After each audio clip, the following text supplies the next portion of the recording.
bakunzi banjye tujya duhurira ahangaha, mbahaye ikaze kuri iyi channel yacu La Protection de mon Coeur. Mbifurije ishya n'ihirwe muri uyu mwaka wa 2025. Reka turebe ibitaragenze neza umwaka ushize, dusabe Uwiteka atugwirize imigisha muri uyu mwaka. Uwo mugisha ndawisabiye njyewe uboneka ahangaha, ndanawubasabiye mwebwe mukunda gukurikira ibiganiro byanjye.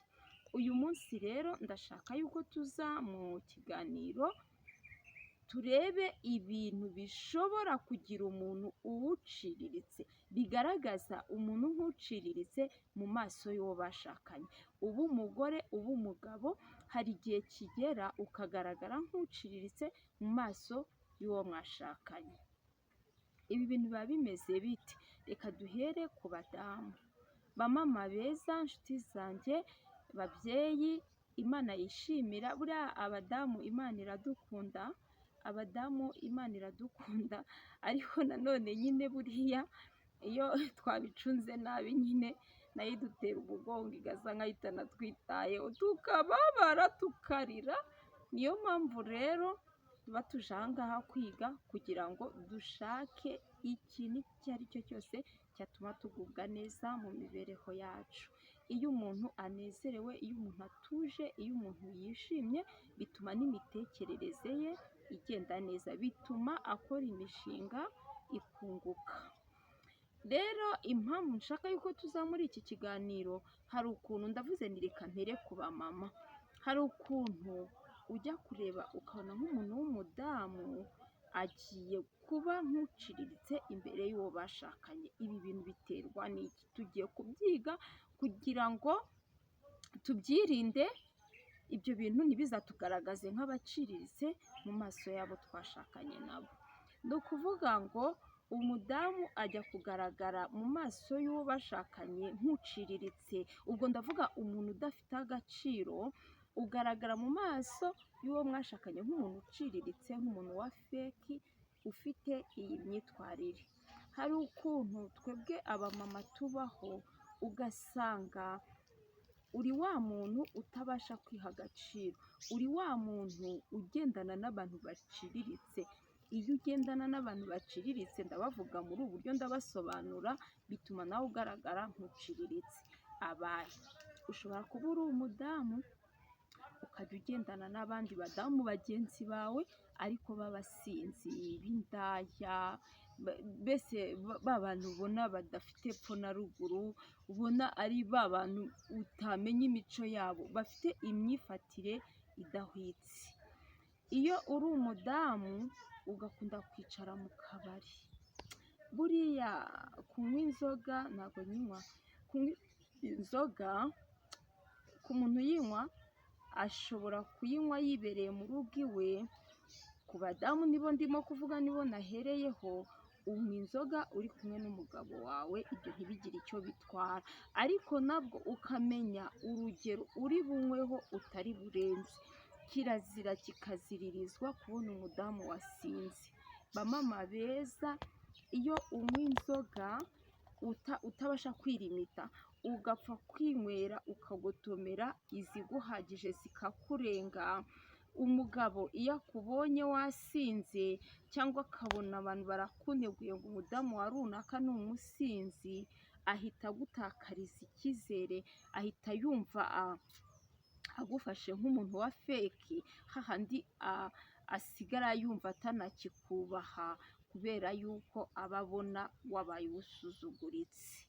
Ibyo biba byakumanuye bikagushyira hasi, ukagaragara nk'umuntu uciriritse mu maso ye. Ntabwo abagabo bakunda abadamu basinda. Kunywa ku muntu uyinywa biterwa n'umuntu.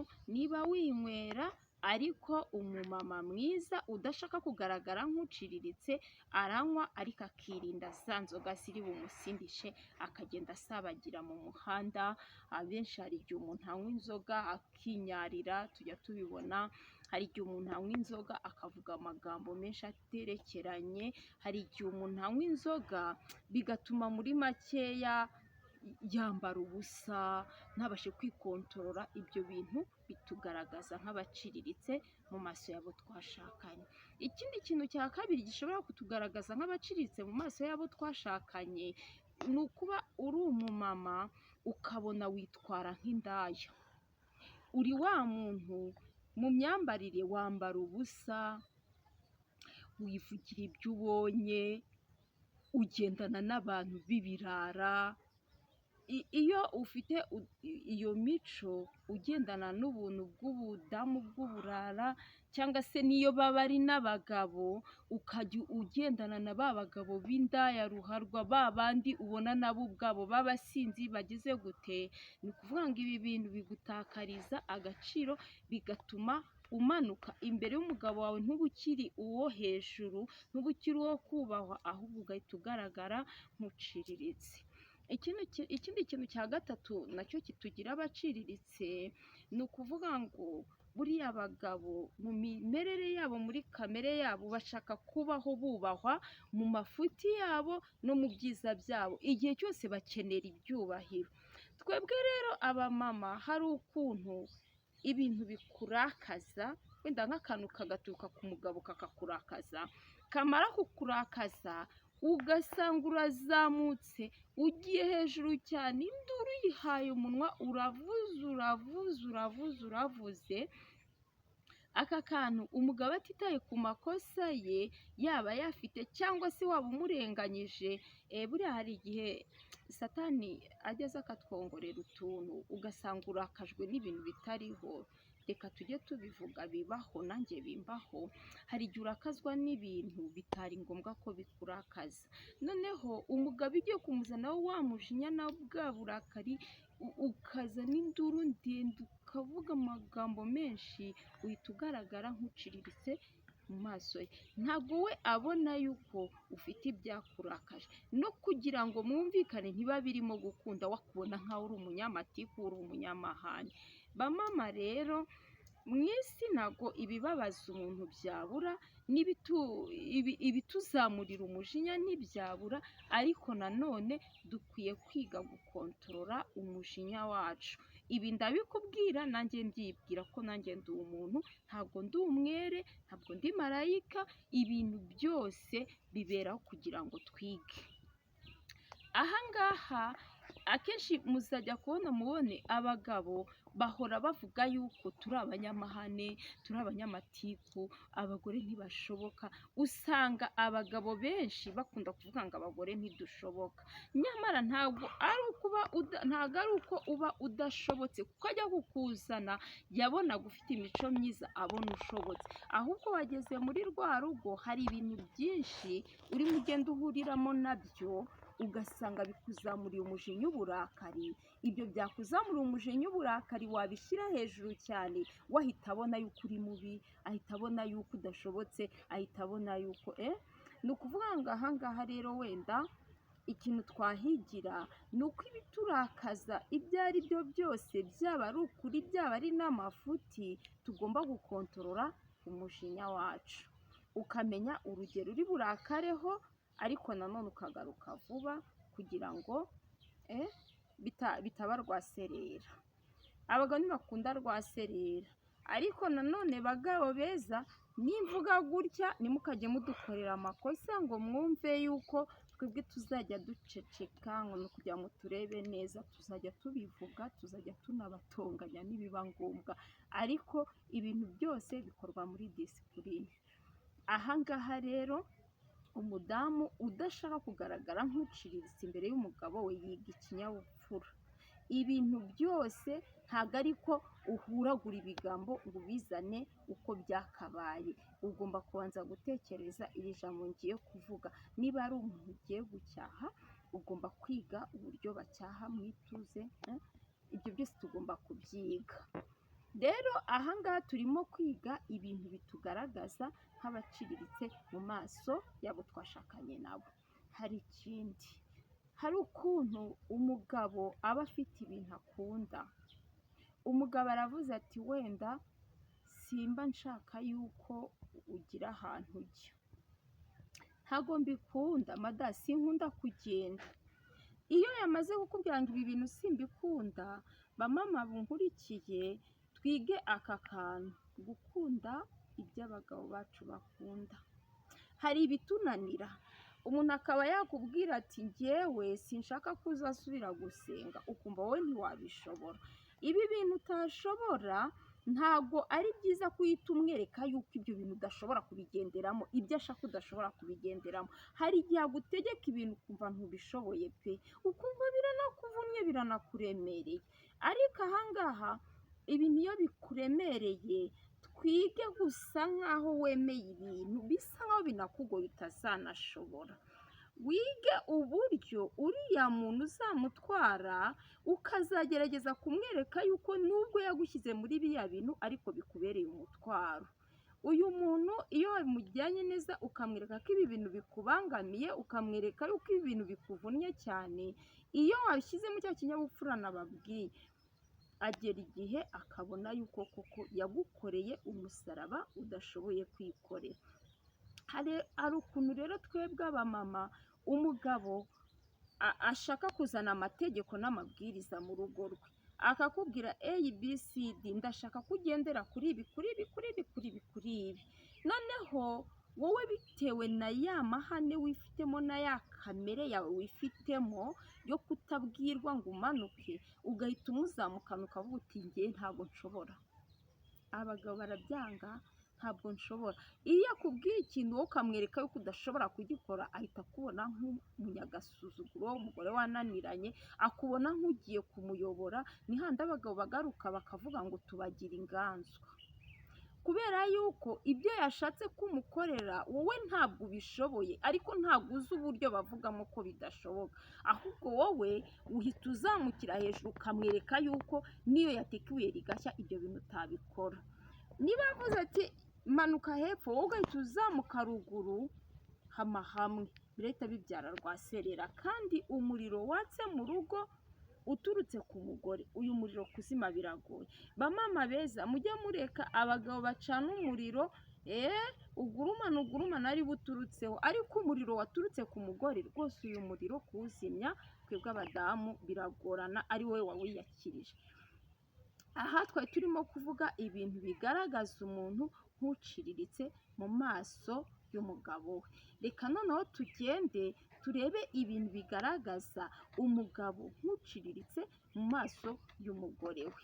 N'ubundi ntaho bitaniye na biriya. Mu buzima abantu babiri bagiye kubana, nkunda kubivuga, baba bashimanye, baba bakundanye, umwe aba yashimye undi ku mico yamubonanye. Iyo bageze mu rugo Satani akabivanga.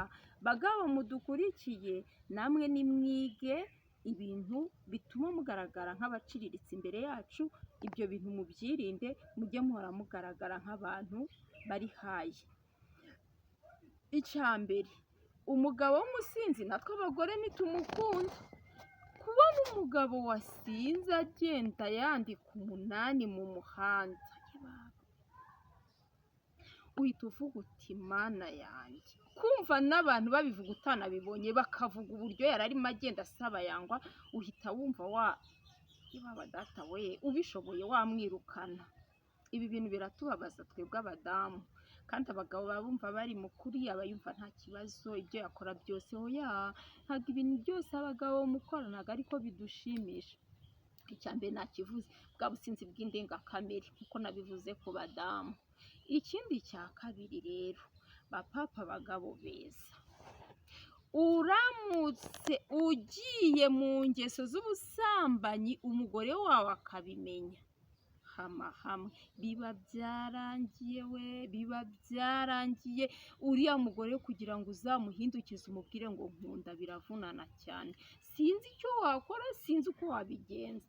Ahangaha tubwire abagabo, umugore yiyama kuwa mbere akakwereka ko ibintu bitamushimishije, akakwereka ko ibintu bitamushimishije kuwa kabiri, kuwa gatatu wowe ukasa nkaho ubiciye amazi, ukavuga uti ariko nkuriya bavuga iki. Biriya bintu urimo uca amazi, umenye yuko urimo urasezerera umuntu mu mutima wawe, kuko we hari impamvu aba yabivuze. Ahangaha ngaruke ku bagabo n'abagore, buriya umuntu mubana iyo akunze kukwereka ikintu ko kimubangamiye, aho hantu ujye uhatinda uhashyire akabazo, uvuga uti mu by'ukuri njye numvaga ndi mu nzira nziza, uyu muntu arabona ibi bintu bimubangamiye kandi mu by'ukuri njyewe nabibonaga nkaho nta n'icyaha kirimo.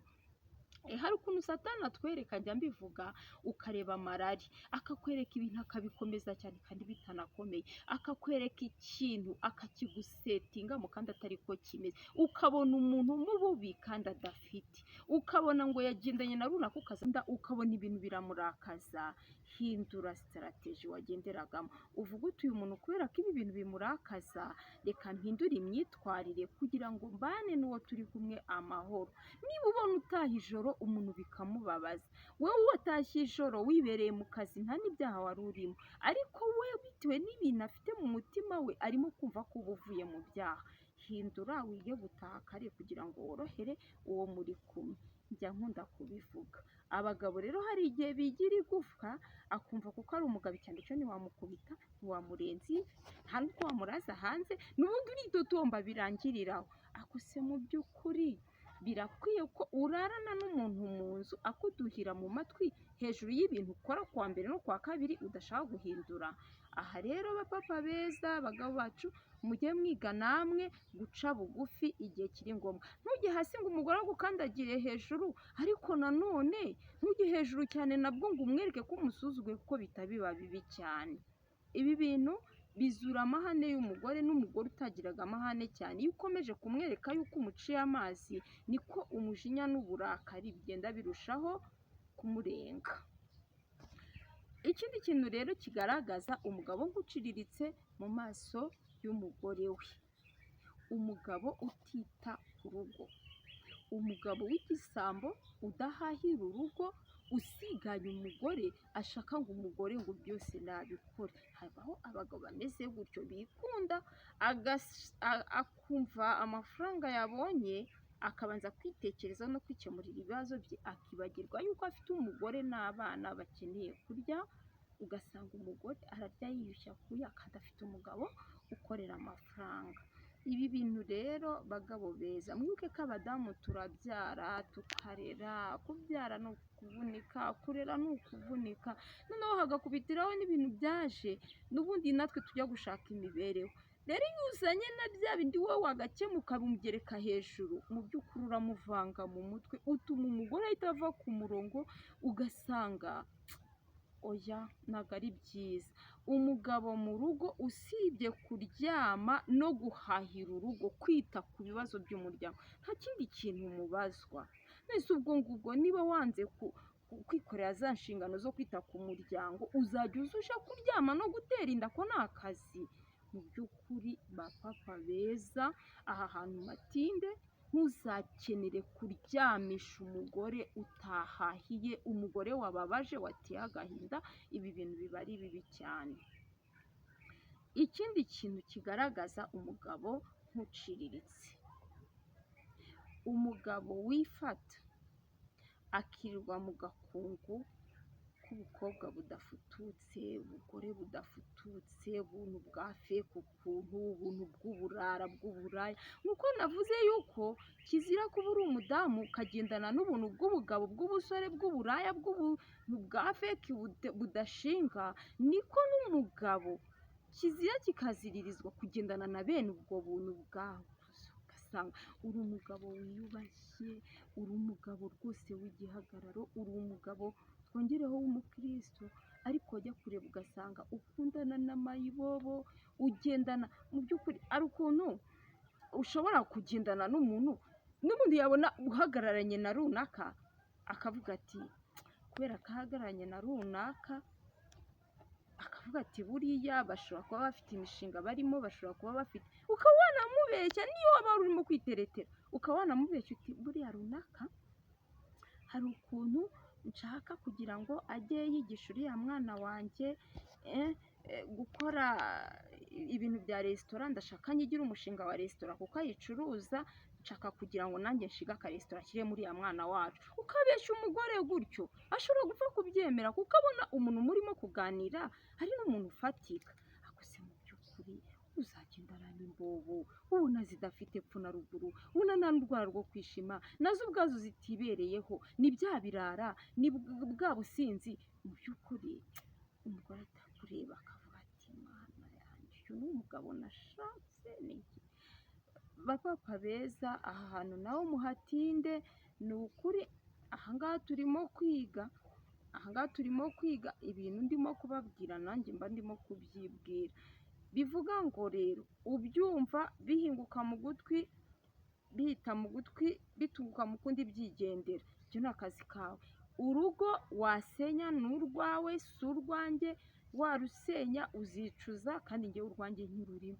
Aha rero bivuga ngo abapapa bajya bakunda kwihagararaho, ugasanga ahora mu nduru we n'umugore mumenye ko nabyo bibatesha agaciro. Iyo uri umugabo uhora muri rwaserera mu rugo, warwanye n'umugore n'iki ni imigeri, uko utashye umutekano ukabura mu rugo, ibintu bituma ugaragara nk'uciriritse imbere y'umugore.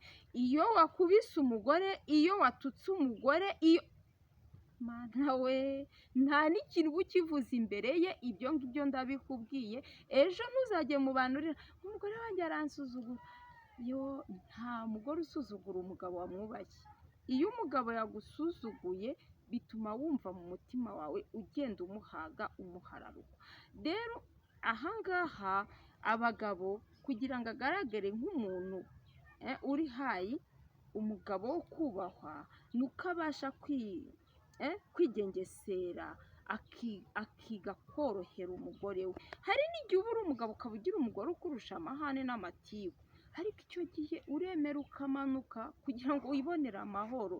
Iki kintu rero ntabwo abagabo bakizi. Abagabo bumva ko igihe cyose ari uguhora hejuru, ashaka kwitwa umuyobozi mu rugo, umutware, kandi ntamenye yuko satani yaratuziye twese. Hari igihe wizamura n'umugore wawe wari uri hasi igahita imuzamura, ikavuga iti ngiye mwese kubazamura mbashyire hariya mu kirere, ubundi noneho mutemanire hariya hejuru, abakurikira iyo filime bayikurikire. Ahangaha rero yaba umumama uri aha, yaba umupapa uri aha, tugiye twese kwiga kubungabunga umutekano w'ingo zacu, kubungabunga umutekano w'umutima wacu. Buri wese yicare yirinda ikintu cyabangamira mugenzi we. Ibi bintu rwose bijya bigorana, ukabona hari umuntu wigize akaraha kajyayo. Ibi bintu ntabwo ari byiza. Dushaka kubaka ingo z'amahoro kugira ngo tuzabone n'ijuru. Narabivuze, utazi kubungabunga urugo rwawe ntutegereze ijuru, nta buryo wazaryinjiramo. Aha twari ku mugore n'umugabo, ndaza ku bakobwa, abasore n'inkumi, namwe mbavugeho. Umusore ugaragara nk'uciriritse mu maso y'inkumi bakundanaga, niba ukundanye n'umuntu mukabyumvikanaho, iyo ejo akubonye ugenda geto yawe yinjiramo, umukobwa waje saa moya, saa yine yasohotse. Iyo uri umusore ukajya ugira iyo mico yo guhora winjiza abakobwa muri geto yawe, umukobwa mwakundana agakubona nk'uciriritse, ahita yinyuriraho akavuga ati ibi sinabyishoborera. Iyo uri umukobwa ukiha bya bintu byo gutendeka abakobwa bajya babikora, ukabona afite abahungu 83, uvuye iwabo mu gitondo si we uhavuye saa sita, harahita haza undi, saa 10 haza undi, kandi bose nubona uburyo arimo abafata, ubona aragenda afata. Rero bakobwa bacu, iyo wakunze umuntu uba wamukunze. Abandi nabo nibaza ntuzabasuzugura, barakubwira bati twaje kugusura, ndagukunda, narakubonye mbona ndakwishimiye, uramubwira ni ukuri rwose Imana iguha umugisha kunkunda, none nawe uranyemerera urukundo, reka mbitekerezeho. Yabona nta kizavamo akivira mu nzira. Murakoze.